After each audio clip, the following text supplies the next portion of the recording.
There was one time we went down for a chip light at Dodger Stadium. That must have been around 11:30 or so. So I had already went to bed, and they were calling me. Obviously, I was sleeping. I didn't keep my phone in my bedroom, and my wife wakes me up and tells me like, "Hey, there's somebody at the window," and I go, "What?" So I'm like looking, and sure enough, I can see a shadow of somebody going like this. So of course, I grab my gun, and I'm like, okay, and I start walking, and I see somebody else. I see two people, and I'm like, holy crap, okay.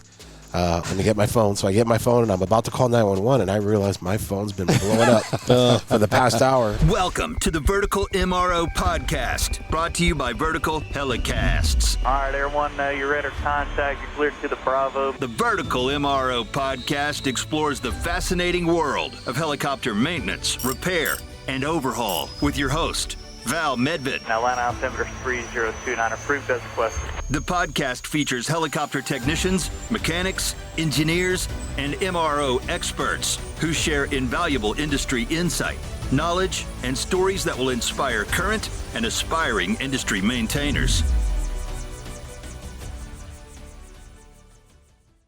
Special thanks to our sponsors for this podcast: Airbus, Metro Aviation.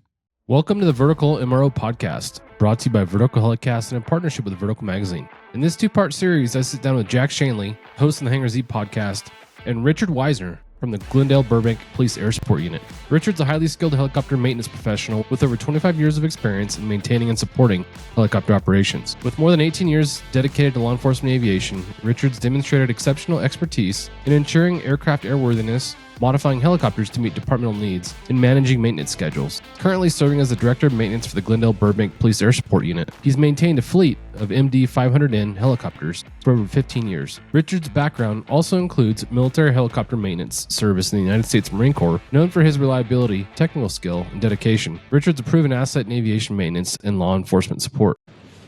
Hey, welcome to the Hangar Z Podcast and the Vertical MRO Podcast. I'm today's host, John Gray, joined by the commander, Jack Schonely.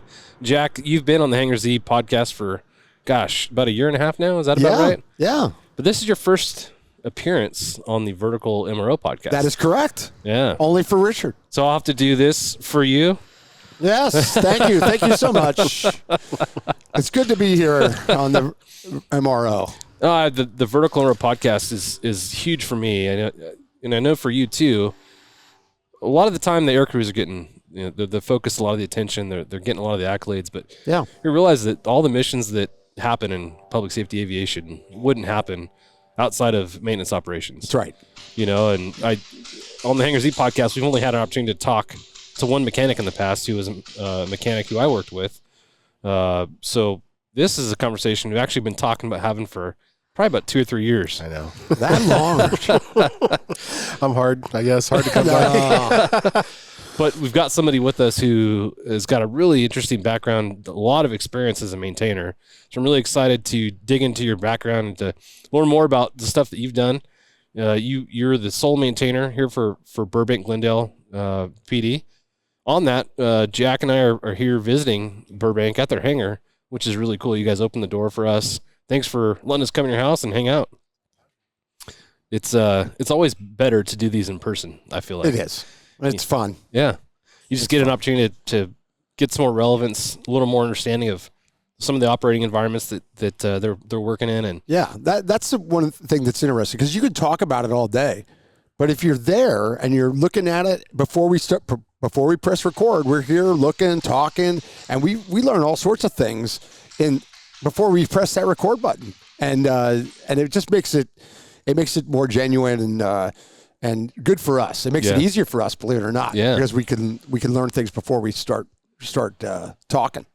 So we're here at the Bob Hope Airport in Burbank, California, and for those that are watching on YouTube, you can see the air crew pre-flight in the aircraft back there that Richard so meticulously maintains. Again, he is the sole maintainer of their fleet here. So, Richard, thanks for joining us. Welcome to the Vertical MRO and Vertical Hangar Z Podcast. Wow. Vertical Hangar Z. That's a mouthful, man. Yeah. Good for you. You got it right. Yeah, honored to have you here. Oh, it's my pleasure. Great to have you, Richard. My pleasure. So, without me butchering your name, could you announce the pronunciation of your last name? It's just like the beer, Budweiser. That was my call sign forever. Was it? Yeah. When that Budweiser commercial came out, never heard of the end of that. Budweiser. That's actually a good call sign. Yeah. I feel like a lot of the call signs come as a result of something that may have unfortunately happened to you. But that sounds like a good fortune one. Yep. You look at a lot of my tools, they're etched Bud. Good. Well, again, thanks for joining us on the podcast. For the folks that don't know you, can you talk about what your role is here and a little bit about what you do? Well, I am the sole mechanic for the Burbank and Glendale Air Support Unit. Been here since 2005, so I'm going on 20 years. I've been back when I first started, we were separated. Burbank and Glendale had their own air supports. We shared the same facility. As far as on the maintenance side, Burbank had a mechanic, and I was hired as the Glendale mechanic. I worked with his name was Warren Horton, or is Warren Horton? Sorry. He's basically my mentor. Yeah. So I met him when I first started getting into this field, and he basically took me under his wing and showed me the ropes. And if I had to guess, I would say I owe him just about every bit of my success. Because of the opportunities that I got from him and the knowledge. That mentorship is something we talk about a lot. It's so critical for us, at these points in our career to look back and be that mentor for the folks that did it for us. I think it's easy to forget how people stuck their neck out for you at some point in their career. But it's important. I know that you had a big role in that, Jack, as a CFI and the roles you held. Can you talk about kind of, what you liked about that and how you kind of mentored some of the younger folks? Well, I would start with the mentors for me. And I looked at them and said, man, I want to do that. What they did for me, I want to do that for somebody. And so that was the motivation to try and, reach out and say, hey, whatever you need, if you want to pick my brain, whatever, because of the people that did it for me, and it's a long list, of people that did it in different aspects and different roles in the police department, but certainly at air support. So it's an important thing to continue. The people that don't, everybody has a mentor. Whether they officially say that's my mentor or not, everybody has been influenced in a positive way by someone. If you say they're the mentor, you just gave a great compliment, didn't you? And that's how I look at it. So I had mentors, no doubt about it. And I decided very early on, I wanted to be that for someone else.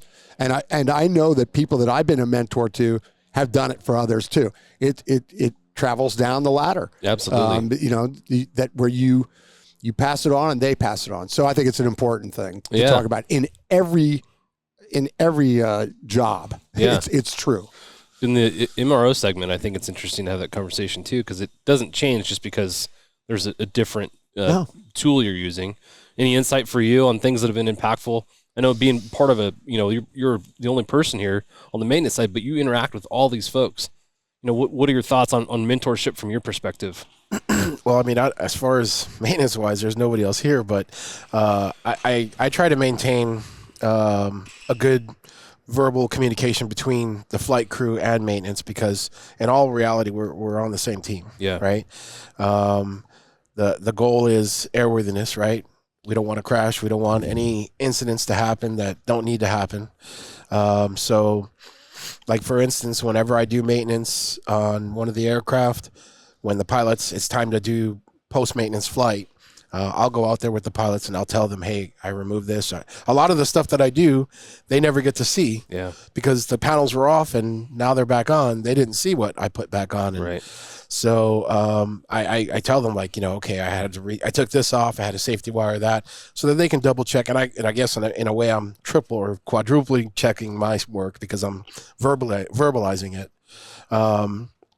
And I just try to keep a comfortable relationship here. Yeah, I feel like that's something that has really gotten better culturally within our community the last, 10, 15, maybe 20 years. Yep. And I feel like not just maintainers and pilots, but TFOs and pilots. So there used to be these, from my perspective, these isolated pockets in the community. You didn't really interact with each other.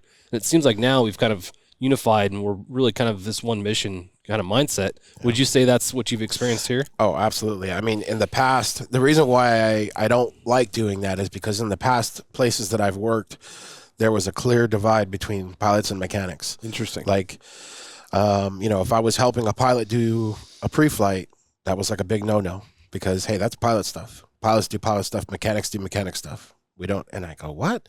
In the military, it was completely different. We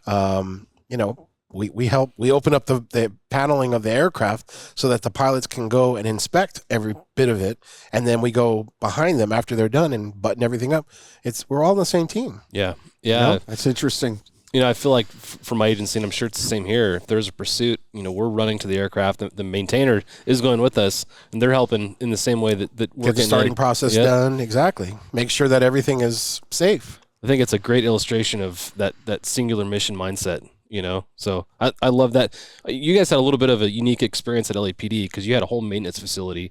What was that experience like for you? Well, the main maintenance facility was at Van Nuys Airport, away from where we were launching and recovering from. So that was a little unusual. But a mechanic or two came down to Hooper Heliport every day for dailies and for assisting on pre-flights, and they could do limited things that would pop up. They could handle there at Hooper, but our maintenance facility, where the main work got done, where the gist of most of the mechanics was at a completely different place. So we got to know our mechanics because they'd go through a rotation of coming down. So you got to know all of them. Yeah. And that was a good thing. I mean, we all developed relationships with them. I love what you said, Richard. I mean, you gotta have that relationship. It instills confidence in pilots. I would love to have a mechanic standing there with me on pre-flight or post-flight. And occasionally it happened. It didn't happen all the time for us, but that instills confidence because that's the expert. Yep. I'm not the expert. I want to know their thoughts on how I'm doing that pre-flight. Yep. If they see something, we would say, hey, if you see something, tell me. Yeah, you might want to look at this. You kind of glanced at that, but you got to really look at this and verify that. And it's like, wow, you learn something new every time you talk to a mechanic. I love that. Yeah. Our facility was similar to yours in that the maintenance is being done in the hangar that we're working in and out of. So we'd come back from a flight and one of our maintainers would be, disassembling something. And I'd always go over there and have a look and kind of try and learn from them what they're doing. For me as a pilot, it taught me a lot. I'll be the first to admit I'm not the most mechanically inclined person in the world. So to look at that stuff and learn from them as they're doing it was really important. Is that kind of what you're experiencing here as well? Thank you to our sponsor, Metro Aviation. Metro Aviation, the world's largest family-owned aeromedical operator, offers comprehensive aircraft services with 140-plus aircraft in over 25 states. The Completion Center installs medical and law enforcement kits and avionics, serving diverse aviation needs including offshore, utility, VIP, and corporate sectors. Yeah, I mean, we have a couple of pilots that aren't very mechanically inclined, but, they're still curious, and I think it's good for them to see the internals of the aircraft because, while they're sitting there yanking and banking and doing all this cool stuff, this is what you're really doing. Yeah. You're pulling on control tubes and there's rod ends and there's things that can get in the way if you drop a battery or it gets into a flight control. I mean, there's tons of things that can go wrong. Yep. So I think it's good, especially when we get new pilots that come in. I like to show them and also have them get familiar with the aircraft so that when they're writing up squawks, they're not saying like the doohickey, on the they're actually using the terminology so I can figure it out. Right. Yeah. The doohickey. So the thingamabob doesn't work for you, Richard? The exhaust bearing is broken. And It's actually a good segue into this next question I want to ask is somewhat of an icebreaker. We haven't done an icebreaker in a while. Oh, God. So I feel like this is lucky you, Richard. This is a good one. And I think it's fairly simple. Probably something will come into mind right away. But the question for you, and like you said, there's a fair number of pilots who aren't super mechanical and describe things in probably some pretty interesting ways. When you think of all the write-ups that you've walked into the morning when you show up to work, what's one that sticks out as the most interesting write up as far as a maintenance request goes? There's been a few. Only a few. I'd say the one that popped into my head right now is one of the pilots wrote up the vertical card compass spins like a roulette wheel. That's good. And I tried to explain to them that this is a legal document. I want to keep it. I mean, a roulette wheel. Okay. I mean, we've had others where they're just very vague. Night sun doesn't work. Yeah, Okay. that is Which pretty night vague. sun? We got 3 of them. Which aircraft? We got 2 of them. Yeah. Does the focus not work? What are you talking about? Right. It's harder for me, and then especially when they're not here, so I have to kind of figure it out. And That's good. The troubleshooting that you guys go through is really impressive to me. And what you're talking about, having some of the information is really challenging, I'd imagine. But you walk into a write up, the person's gone, the aircraft's here. Now you're trying to put 2 and 2 together and figure out what exactly it is you're dealing with. That's got to be challenging. it is. I'll call them. Yeah. Oh, yeah. Give them a phone call. Like, you got to give me something else. It's not enough. A lot of times, if anything, it's kind of like a running joke. But there'll be a problem. They'll say some radio doesn't work, and I'll go in there and I'll power up the radio, and works fine. And I'll say, cannot duplicate. Cannot They duplicate. love when I write that. I used to hate getting those because I swear there's problems that only popped up in flight. You bring it back and land it and be like, hey, this thing's not working. Yeah. And just like you said, walk over there and it works. Like, I swear it wasn't working 2 minutes Aircraft ago. knows better. It's like, the mechanic's here. They start working. It's like when your parents walk in the front door. Exactly. You start behaving. Well, hey, thanks again for joining us on the podcast. Yeah. What you do, maintainers are the unsung heroes in our industry, and we've talked about that before. Yep. Like I said, we've only had opportunity once in the past in the Hangar Z podcast to bring a maintainer on and talk about what you guys do. So it's really important for me to have you on to talk about what you guys do, because I know what you're doing here is it's a lot of work. And as we're talking, you can hear the lamp banging going on. It's the aircraft being pulled out for the first patrol. They're not flight of the day. hammering the aircraft. There's no hammer. Don't worry, Richard. They're not hitting your aircraft with a hanger. I do it all the time. I don't know. It works. They're just pulling it out. There's no hammering. There's no wrenches. Oh, that's great. That's great. But if you could, let's go back in time, as Jack says. Tell us about how you grew up, where you grew up, and what some of your early motivations were to get into aviation. Well, I was brought up in the Bronx, New York. Yeah, I actually went to high school with Jennifer Lopez. No Oh, kidding. really? Not really. No, she's actually older than me. But anyway, I grew up in the Bronx, and I was a bad kid. I got in trouble. Did all that good stuff. My dad worked for Grumman Aerospace, so over in Long Island. What do you do there? He was a chemical physicist. Wow. So he did a lot of things that I, even to this day, don't know what it is, because a lot of it was top secret. Yeah. And I kind of regret not asking him before he passed away. Yeah. So I could know. I know some of that. I think he had something to do with like the Star Wars program, and he worked on F-14s. Oh, I don't know. I know he had to do something with exhaust, hiding exhaust and signatures and stuff like that. He did a lot of cool stuff. I just don't know a lot of it. Interesting. Did he come home and talk about some of that stuff? I mean, not the top secret stuff, but talk about aviation in a way that inspired you as a kid? He would bring home like posters of aircraft like the X-29. The X-29, I thought that was amazing. It had backwards wings, and I thought that was an amazing aircraft, and I hung that up in my wall. Wow. And he brought F-14s, posters of F-14s, and other. I mean, he had like rigs that he would build up with lasers and all this, which I don't know what all that stuff was, but it looked cool. Yeah. Yeah, it was enough to spark your interest in that. Oh yeah, and he was working on becoming a pilot as well. He never finished, so he had to do his check flight and all that, and I don't think he actually finished it. Probably because of me. Yeah. But anyway, he had a couple of coworkers who were pilots, and I remember he would. One of his coworkers took me and one of my best friends up in a Cessna, which I was loving it. And then as I grew older, and I got more mature and I didn't want to get in trouble anymore. And I realized I'm hanging out with the wrong crowd and I gotta do something. So I decided to join the Marine Corps. Yeah. So I put in for it, and originally I wanted to be an F-18 mechanic, but I would have had to wait like almost 3 years for that field to open up. Yeah.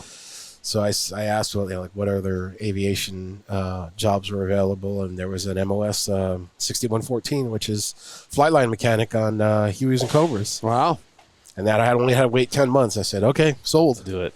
Let's do it. So I did it. Yeah. Look, you talked about F-14s, and I think about our generation. Top Gun was a huge influence for a lot of us. Oh, yeah. Watching the F-14s in that movie, I was hooked. Yep. So I'd imagine the fact that your dad, had some influence on that, had a lot of influence on you. Do you remember that? I remember the movie. I was older when that movie came out, but all the, what was it, Airwolf? Yeah. I used to love Airwolf too, We just talked about that before. Magnum PI, right? They had that 500. I thought that was amazing. Yeah. And I've always had a thing for helicopters. I never really had much of an interest in planes other than flying them. I thought that was cool. Yeah. But yeah, I always thought helicopters were majestic, I guess. Yeah. It's weird how you got all these rotating components and, what are you doing with these blades? What? Yeah. Like, that's crazy. Going back to your childhood on the mechanical side of things, did you find that you were mechanically inclined at a young age? I did. I think at a younger age, I used to take things apart. So I would take radios and things that were broken and I would try and fix them. Sometimes I would actually fix it. I don't even know what I did, but it worked. And I just used to be intrigued with how things were made. And then I started getting into cars as I was getting my license and all that. And I was interested in learning maintenance. And I think one summer I to stay out of trouble, I went to my local, car shop and I asked them, hey, can you show me how to work on cars? I really want to learn. And he paid me under the table, not much, but hey, you're a kid. It didn't matter. Yeah, right. And here I am, changing oil and doing brakes, and they're showing me how to do clutches. And, that's how I learned how to drive a stick. Yeah, it's crazy, but yeah. So I always had a mechanical aptitude, and that I knew that was my thing. So you knew that you wanted to go into the Navy, I assume, to work on F-18s. Marine Corps. Sorry, we're the men's department of the Navy. I love it. What drew you from automotive to aviation? What drew me? Well, I mean, I when I joined in the Marine Corps, I didn't want to be a car mechanic or a diesel mechanic or working motor T. Because of my dad. The experiences that he had working with rockets and aviation. I really wanted to get into that, and that's what I did. And the Marine Corps took care of the rest. Just had a sign. Yeah. Sign your life away. Yeah. Have I got a job for you? Then? Yeah. But you signed up for that MOS. When did. you signed on the dotted line with the recruiter, you knew that you were going to have the opportunity to do that. That was in the contract, and that's what I was going to do. Okay. And that's what I did. Cool. So you go to the Marine Corps, you go to boot camp. Talk about your boot camp experience and where that led you. Led me to South Carolina. Okay. Paris Island. Yeah. And I hated it. Yeah. I hated it. The drill instructors, they're all up in your face and you can never do anything right, and they're constantly yelling at you, and it sucked, and you're stuck. Yeah. You're living in a squad bay with them. Yeah. So it's not like you can hide somewhere. You can't hide. Right. So and I remember writing home letters and, Mom, I think I made a mistake. Call the recruiter, tell him I want to come back. Oh, man. So once you finish boot camp, talk about where you went and some of the work you did. So once you're done with boot camp, then you have to go to basic warrior training to be more of a Marine. And, because every Marine's a rifleman. That's right. Yep. So you have to know at least the basics. So I did that. I think that was like a month in North Carolina. And then from there, you go to your A schools. So I went to Basic Helicopter Maintenance School, which is in Millington, Tennessee. And I think that school is like maybe a month long. It's It's crazy when you think about it. Like, Wow. Right. it's only a month, and here you are. You go to that school, which is basically just the basics of helicopter, and then from there, you go to a more specialized school. So it's more for the Hueys and the Cobras. Right. So that's what I would work on the AH-1 Whiskey and the UH-1 November models of Hueys and Cobras.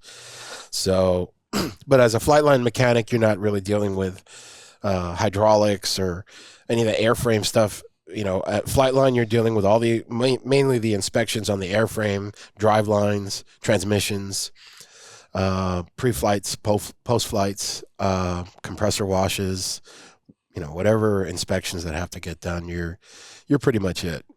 What was the one inspection or job that you absolutely hated in the Marine Corps? Fuel samples. Fuel samples. Interesting. That's pretty much when you're the new guy. That's what you're doing.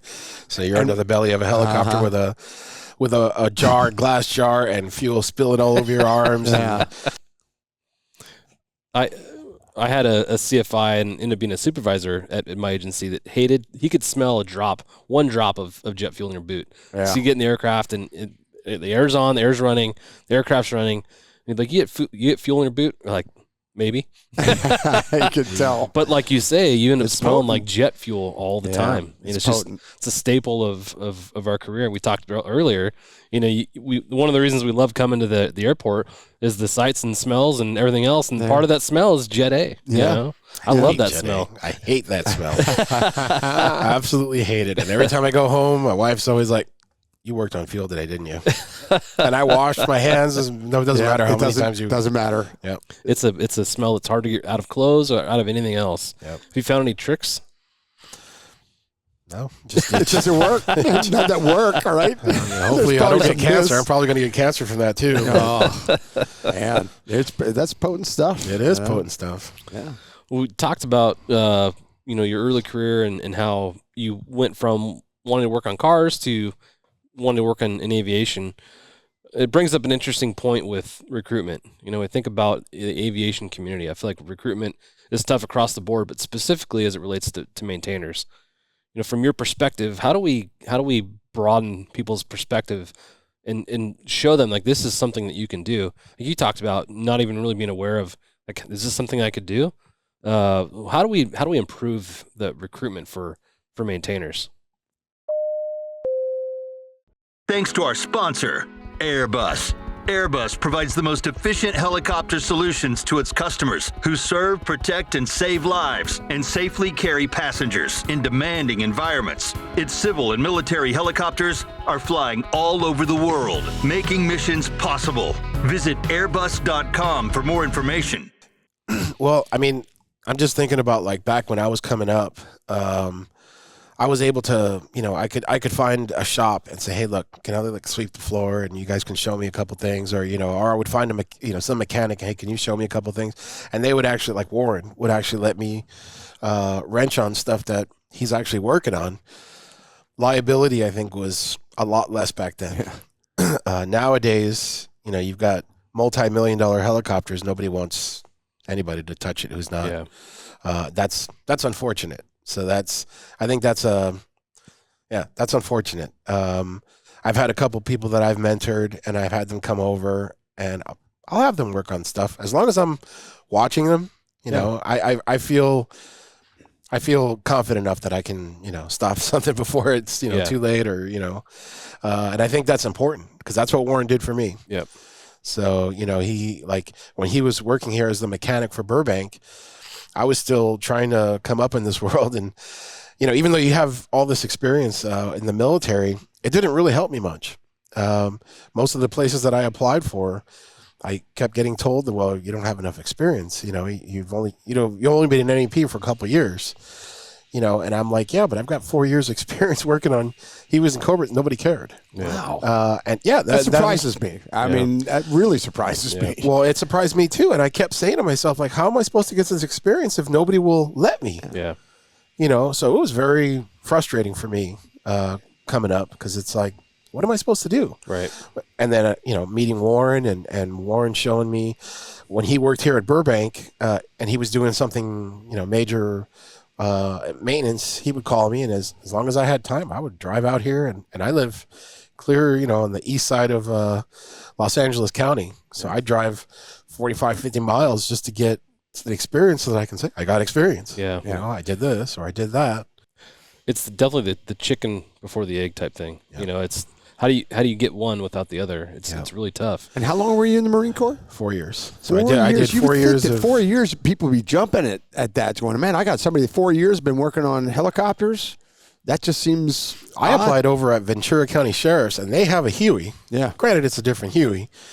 I thought for sure that I was going to, no. They actually gave me a questionnaire, and that's where I realized, like, oh, my God, there's a lot of differences between, because the fuel systems are different. Right. It's a single engine, or it was a single engine Huey, whereas the military one has a lot of systems that are different, and they're more redundant systems. And I didn't know all these questions. I'm like, geez, and not only that, but when you're the military experience you have, I didn't work on hydraulics. I didn't work on flight controls. I mean, certain flight controls, I guess, but I did mostly engines and drive shafts and balancing main rotors and changing main rotors and, do a lot of the heavier maintenance. And I did phase crew, which, that we don't do 100 hours in the military. We have like A, B, and C, D phase inspections. So would you say what you experienced in your time is the same today with the recruitment issues the way they are? Or do you think it's evolved to where they're wanting to take really anybody that has some sort of experience?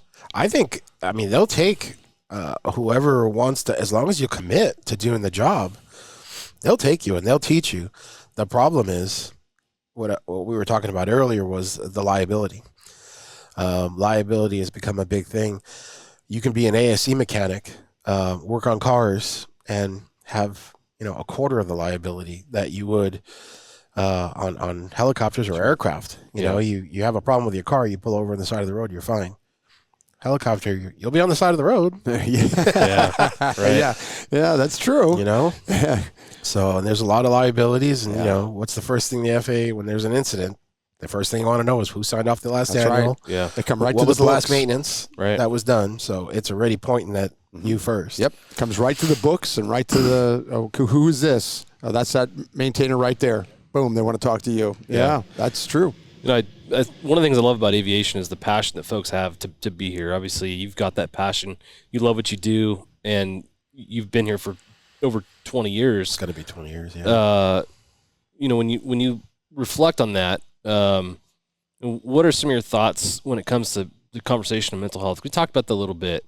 I feel like maintainers have a lot of pressure, especially in a situation where there's a mishap that may have taken place. Can you talk about the kind of the state of your industry when it comes to that, and how do we improve that?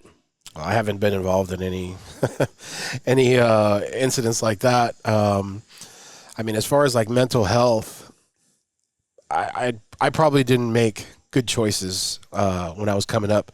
I chose more of my career, and that probably interfered with like my family life and stuff like that, right? Like there's a lot of times where I missed a lot of things with my daughter, time with my daughter, because I wanted to get that experience, and I was working 6-7 days a week to get that experience.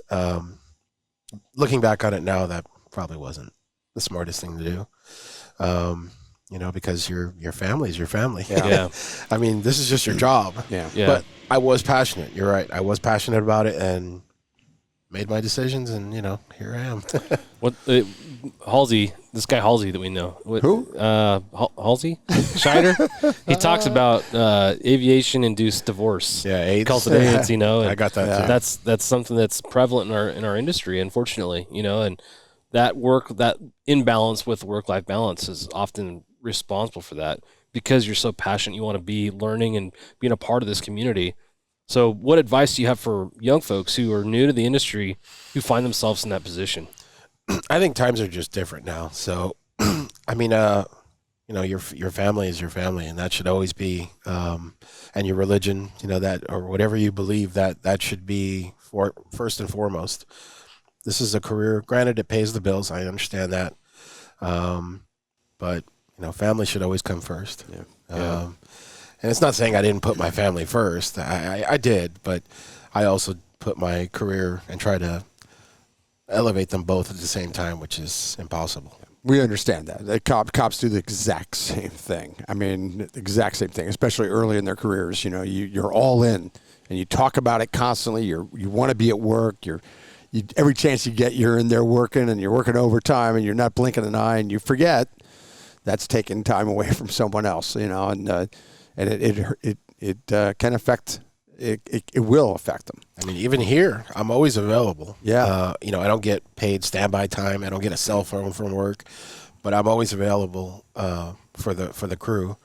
You know, they call me, and if I don't answer, well, when I get the message, I will, call back, and I always try to make myself available to keep us flying.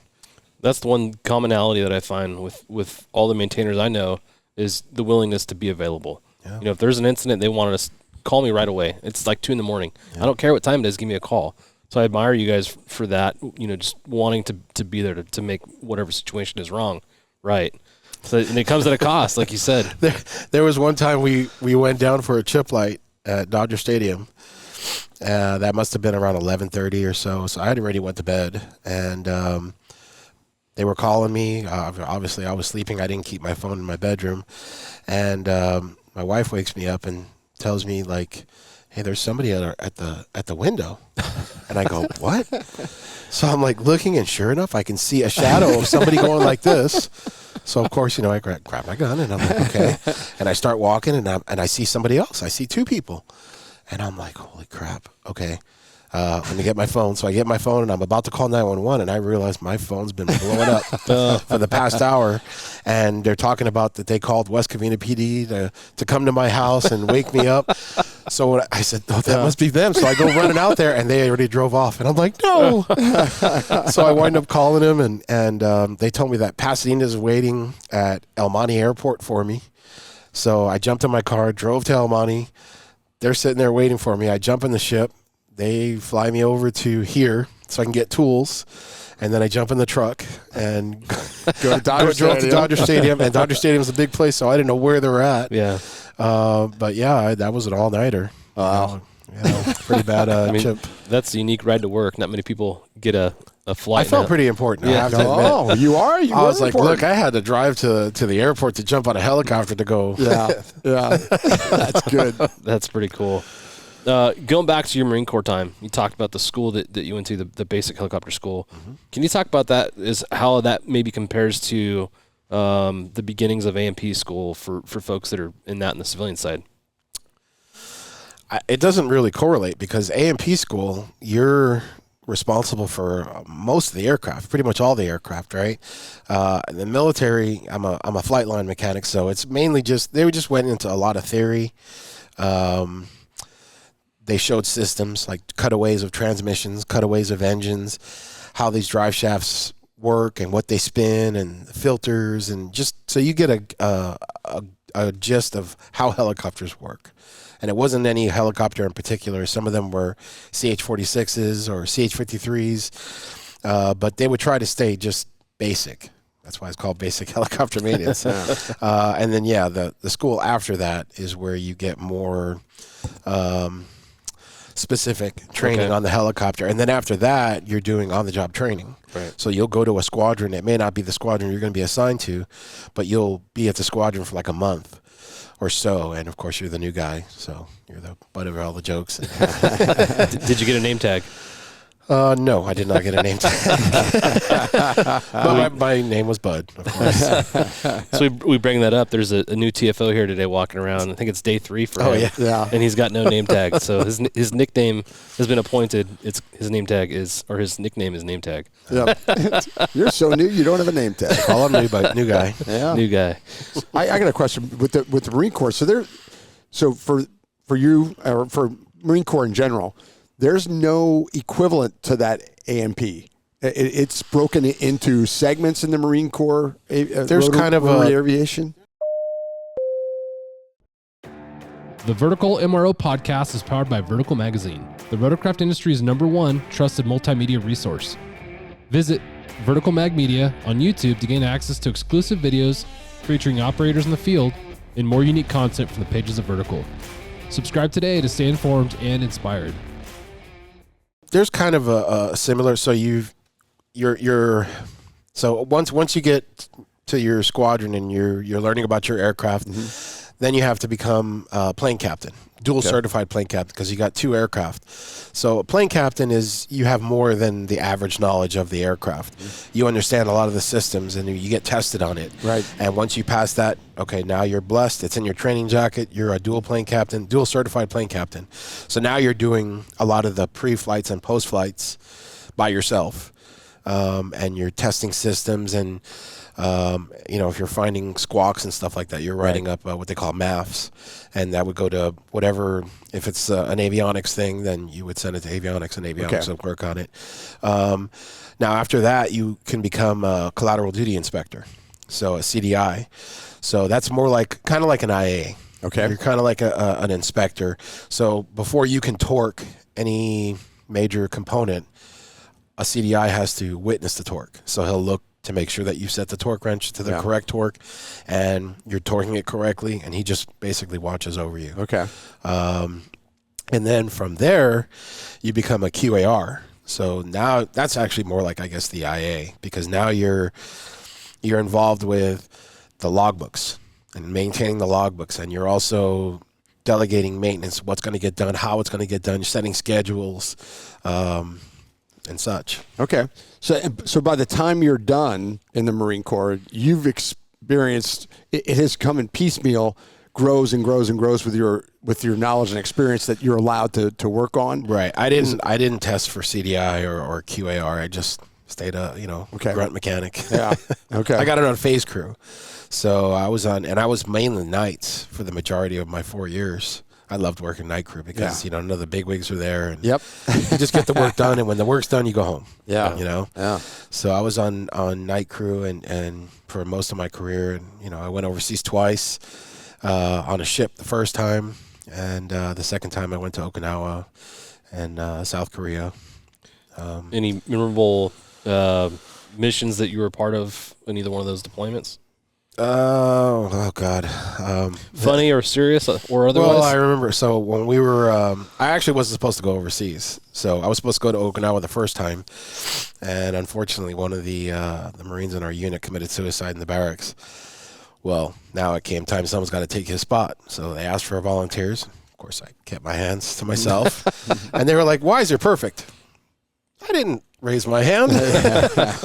Well, that's how I got to go overseas. Yeah. So while we were overseas, some Black Hawk Down happened, right? And so we had just left Hong Kong. We were on our way to Singapore, and we got orders to go to Somalia. So we went to Singapore for 2 days to replenish, get all the bombs, bullets, and Band-Aids and food. And 17 days later, we were in Somalia. While we were doing operations out there, a tow crew was towing a Huey that had just landed. So it had like 4 sets of flight gear and machine guns. It had all everything that would normally be on a helicopter. The tow crew were towing it, and apparently one of the hooks from the tow bar came undone or wasn't done right. And instead of putting the chains down to secure the helicopter before they undid the tow bar, they undid the tow bar, and the ship listed to one side. Well, it's on wheels. Yeah. And it rolled off the flight deck. And I remember the alarms went off, and and everyone's like, and you go to the fantail, and it went down fast because the doors were open. Yeah. So the sliding doors were open. It went down fast. Wow. So it's probably coral right now. Yeah. Probably. Nemo lives there. Yep. Yep. And I always find the ship experience interesting. I didn't get a chance to do that at all. What was your experience like living on a ship? I didn't want to go on the ship. Come on, you're on this ship with like 3,000 guys. Yeah. Yeah. Who the hell wants to do that? And then, when we went to Somalia, we went through so every 45 days that you don't hit a port, you have what's called a beer day. So everyone, they basically shut down all flight operations. They remove most of the aircraft from the flight deck, and everyone gets to hang out.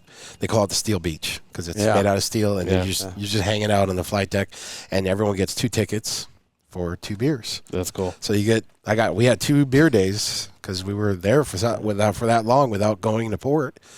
What What else? Which brings the question: where do they hide that beer? When between those 40, I heard it was in the brig. I don't know that if that was true. Yeah. You got to risk your life to get it. It's on your guard. But yeah, we would barbecue and hang out, and I mean, it's a neat experience. Like I said, we got to do some cool things. We went for Christmas Eve. We actually left, so there were 4 ships in our frigate. So everyone would take turns and go to Seychelles. Mm-hmm. It's a bunch of islands called Seychelles. Never heard of that before. No, I never heard of that. Beautiful, absolutely. It's like a British resort type island. It's a very, very small island. I think the island was called Takamaka Island, and the water was clear. Yeah. I parasailed on Christmas Eve. I got a plaque that says, I got to parasail. I'd never done that before. And not like you get reeled out from a boat. Yeah. You're literally on the shore. They take off on this boat and you got to start running. Yeah. So I did it the real way. That's the Marine way. Yeah. And if you mess that up, up, Marines do it. Everybody will know. That's really cool. Oh, man. I'm curious for you working on a ship, what that was like. When you're on land, obviously everything's stable. But on a ship, things could be pitching, rolling. What was that like? You don't realize it till you hit port. So the funniest thing, when you hit port, if you stand on the flight deck and watch everybody leaving the ship, everybody is doing that. They're walking funny. And you don't realize that you're doing it. Yeah. I didn't believe it until I saw it. I was like, holy crap, like everyone's literally in sync doing this. That's really funny. It got challenging. I want to say there was one time I was working nights and we were moving a rotor head from a Cobra, and one of the D-rings on the sling broke. Oh. Well, the whole rotor head, blades and all, fell on the hangar deck and made one hell of a noise. And this is like at 2 a.m. or 1 a.m. So everybody, most of the berthing decks are underneath the hangar deck. So everyone thought a bomb hit the aircraft, or hit the ship. And it's challenging. You got knee knockers, so you're going through hallways. Yeah. But, through time, you just get so used to it. Like you're running through these hallways, like 2-step jump. You get the hang of it. Your shins will. I'd be unconscious multiple times a day. Yeah. Oh my gosh, that's unique. That's a very unique experience. You're a small club that, in the big scheme of things, most people never experience that. It is, and then that's kind of cool. There's rite to passage as well. So So when you go overseas, if you cross on both equators, the horizontal and the vertical, you go through WOG Day. So they literally shut the engines off, and I think we were at like maybe 7 degrees longitudinal and 15 degrees lateral. Yeah. And everything. Was it the shellback and non-shellback or something like that? Yeah. You're a WOG. Yeah. You're a WOG and you go through WOG Day. That's a long time tradition, isn't it? It's one of those things, like I've told the guys at work about it, and they look at me like I was, YMCA. Like, what the hell? You did what? Yeah. Everything you wear is inside out, backwards. Uh-huh. You start early in the morning eating green eggs, and you're literally going through a whole, I guess you call it an obstacle course. Yeah. And it starts out in the hangar bay, and you're walking on your hands and knees all day long. And anybody who's a shellback, they get these shillelaghs, which is basically a old fire hose that's cut into like a small whip. It's a whip. Oh my God! I don't think they believed me when I told them this. Oh no! And then they probably looked it up on YouTube. Yeah. I'm sure there's videos of. We didn't have cell phones back then. Thank God. I've seen pictures. I've seen pictures from my grandfather on the USS Nevada. From that day, going over the equator for the first time, and it sounds identical. Yeah. I mean, it's just like, and it's legit. It's big. When you're going up for, like if you're going up to get another rank, right? Yeah. You're gonna get promoted, and you got 2 people, and let's say you're neck and neck. One's a shellback, and one's a WOG. The shellback's going to win. Wow. It actually means something. Wow. Yeah. I didn't know that. I didn't either. That's interesting. Yeah, I thought it was more of a fun ritual. I didn't realize there's some weight behind it. Hazing. Yeah. You get a card, you get a certificate. I still have my certificate. Yeah. Because these guys didn't believe me. And I'm like, dude, why would I make that up? That's good. Stand by for a message after a word from our sponsors. Thank you to our sponsor, Metro Aviation. Metro Aviation, the world's largest family-owned aeromedical operator, offers comprehensive aircraft services with 140 plus aircraft in over 25 states. The Completion Center installs medical and law enforcement kits and avionics, serving diverse aviation needs including offshore, utility, VIP, and corporate sectors. Thanks to our sponsor, Airbus. Airbus provides the most efficient helicopter solutions to its customers who serve, protect, and save lives and safely carry passengers in demanding environments. Its civil and military helicopters are flying all over the world, making missions possible. Visit airbus.com for more information. The Vertical MRO Podcast is powered by Vertical Magazine, the rotorcraft industry's #1 trusted multimedia resource. Visit Vertical Mag Media on YouTube to gain access to exclusive videos featuring operators in the field and more unique content from the pages of Vertical. Subscribe today to stay informed and inspired. Thank you for tuning into this episode of the Vertical MRO Podcast, brought to you by Vertical HeliCASTS in partnership with Vertical Magazine. We've been privileged to sit down with Richard Weiser, whose career spans over 25 years of helicopter maintenance expertise, including a dedicated focus on law enforcement aviation. His leadership as the Director of Maintenance for the Glendale Burbank Police Air Support Unit, along with his military background and certifications, exemplifies a true commitment to safety, reliability, and operational excellence. We hope you found this series both inspiring and informative. Don't forget to subscribe to our podcast for more conversations with industry leaders who are shaping the future of helicopter maintenance and support. Thanks again for listening. We look forward to welcoming you back in the next episode of the Vertical MRO Podcast. Cheers.